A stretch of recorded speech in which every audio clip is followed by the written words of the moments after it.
السوال العشرون، یہ بڑا اہم مسئلہ ہے، اس کو توجہ سے سمجھنا۔ اتعتقدون ان علم النبی صلی اللہ علیہ وسلم یساوی علم زید و بکر و بہائم ام تتبرؤون عن امثال ذلک؟ بل کتب شیخ اشرف علی تھانوی فی رسالت حفظ الایمان، فرماتے ہیں تمہارا کیا عقیدہ ہے کہ رسول اللہ صلی اللہ علیہ وسلم کے علم کے برابر زید کا علم ہے، حضور کے علم کے برابر جانوروں کا علم ہے، یا تمہارا عقیدہ یہ نہیں ہے؟ اور جو مولانا اشرف علی تھانوی نے اپنی کتاب حفظ الایمان میں رکھا ہے، کیا یہ بات انہوں نے اس میں لکھی ہے کہ رسول اللہ صلی اللہ علیہ وسلم کا علم زید، بکر، عمر حتیٰ کہ جانور کے برابر ہے؟ کیا یہ بات لکھی ہے؟ اور کہ تمہارا یہی عقیدہ ہے یا تم اس عقیدے سے بری ہو؟ الجواب، اقول وہذا اعظم من افتراءات المبتدعین واکاذیبہم قد حرفوا معنی الکلام وظہروا بحقلہم خلق مراد الشیخ مدظل فقاتلہم اللہ انا یؤفکون۔ جواب سمجھیں، یہ بات اچھی طرح سمجھنا۔ حضرت سہارنپوری رحمۃ اللہ علیہ فرماتے ہیں حکیم الامت مولانا اشرف علی تھانوی رحمۃ اللہ علیہ سے 3 سوالات کیے گئے تھے اور آپ نے 3 سوالات کے جواب دیے۔ آپ سے ایک سوال یہ کیا گیا کہ یہ فرمائیں قبروں کو سجدہ تعظیمی کرنا جائز ہے؟ دوسرا سوال کیا گیا کہ کیا قبروں کا طواف کرنا جائز ہے؟ اور تیسرا سوال یہ کیا گیا کہ رسول اللہ صلی اللہ علیہ وسلم پر عالم الغیب کا لفظ استعمال کرنا جائز ہے؟ یہ 3 سوال کیے، اور نبی کریم صلی اللہ علیہ وسلم نے حضرت حکیم الامت مولانا اشرف علی تھانوی رحمۃ اللہ علیہ نے ان 3 سوالات کا جواب جس رسالے میں دیا، اس رسالے کا نام ہے حفظ الایمان۔ اب پہلے 2 مسائل پر ہم بات نہیں کرتے، تیسرے پر بات کرتے ہیں جو اعتراض ہے۔ حکیم الامت تھانوی سے پوچھا گیا کیا رسول اللہ صلی اللہ علیہ وسلم کو عالم الغیب کہنا جائز ہے؟ حکیم الامت تھانوی نے فرمایا لا یجوز ھذا الاطلاق وان کان بتاویل، نبی پاک صلی اللہ علیہ وسلم پر عالم الغیب کا لفظ استعمال کرنا جائز نہیں، اگرچہ اس لفظ کو حضور کے لیے استعمال کرنے والا کوئی تعویل ہی کیوں نہ کرتا ہو، تعویل کے ساتھ بھی کرنا جائز نہیں۔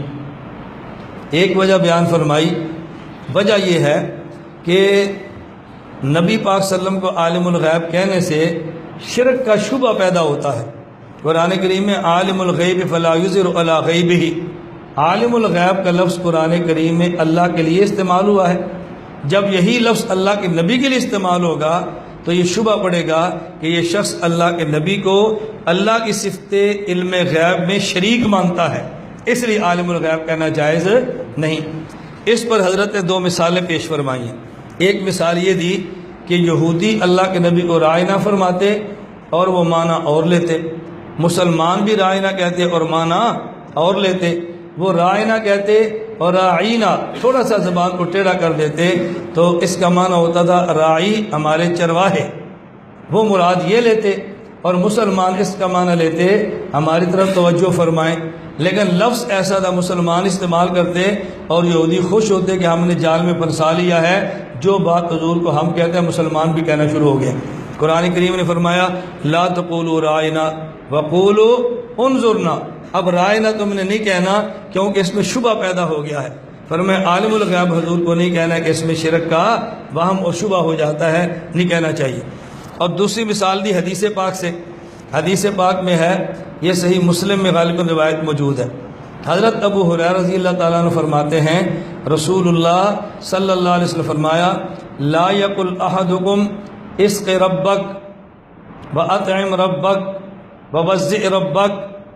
اب دیکھو ایک غلام ہے اور ایک آقا ہے، تو آقا کے لیے لفظ رب اگرچہ لغت میں استعمال ہوتا ہے، لیکن تم یہ نہ کہنا غلام کو اپنے رب کو پانی پلا، اس میں شبہ ہوگا کہ رب العالمین کے بارے میں تو نہیں کہہ رہا۔ اپنے غلام کو یہ نہ کہنا اطعم ربک، اپنے رب کو کھانا کھلا، شبہ ہوگا کہ رب العالمین کے بارے میں تو نہیں کہہ رہا۔ اپنے غلام کو یہ نہ کہنا وضع ربک، اپنے رب کو وضو کرا، شبہ پڑے گا رب العالمین کے بارے میں تو نہیں کہہ رہا۔ فرمایا یہ نہ کہنا بلکہ کیا کرو وَلْيَقُلْ أَحَدُكُمْ سیدی و مولایا، سیدی اور مولایا کہا کرو، یہ ربی نہ کہنا، لا یقل احدکم ربی، ربی نہ کہنا بلکہ کیا کہنا سیدی و مولا، یہ کہہ دینا اطعم سیدک وضع سیدک، اپنے آقا کو وضو کراؤ، کھانا کھلاؤ، پانی پلاؤ۔ اسی طرح آپ نے فرمایا وَلَا يَقُلْ أَحَدُكُمْ عَبْدِي، اپنے غلام کو عبدی نہ کہنا۔ حضور کیا کہے؟ فرمایا تم کیا کہا کرو، فتایا و غلامی، عبدی کہو گے تو شبہ ہوگا کہ یہ اپنا بندہ تو نہیں کہہ رہا، حالانکہ غلام کو عبد کہتے ہیں، بلکہ لغت میں تم عبدی نہ کہنا، غلام ہی کہنا، تاکہ شبہ نہ پڑے۔ اب دیکھو حکیم الامت تھانوی نے ایک دلیل قرآن سے دی ہے اور ایک دلیل حدیث سے دی ہے، ایسا لفظ استعمال اللہ کے نبی نہ کریں کہ جیسے شرک کا شبہ ہو جائے اور وہم کے اندر مبتلا ہو جائے۔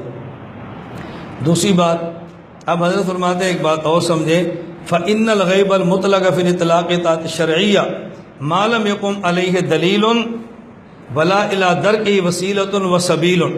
اب فرماتے ہیں کہ غیب کسے کہتے ہیں؟ اصطلاح شریعت میں غیب اسے کہتے ہیں کہ جس کے تک پہنچنے کی کوئی دلیل بھی نہ ہو اور جس کے حصول کے لیے کوئی وسیلہ بھی نہ ہو اور کوئی راستہ بھی نہ ہو، اسے کہتے ہیں غیب۔ جس کو بندہ نہ اس تک پہنچے، نہ دلیل ہو، نہ کوئی وسیلہ ہو اور نہ ہی کوئی سبیل ہو، یہ کیا ہے؟ غیب۔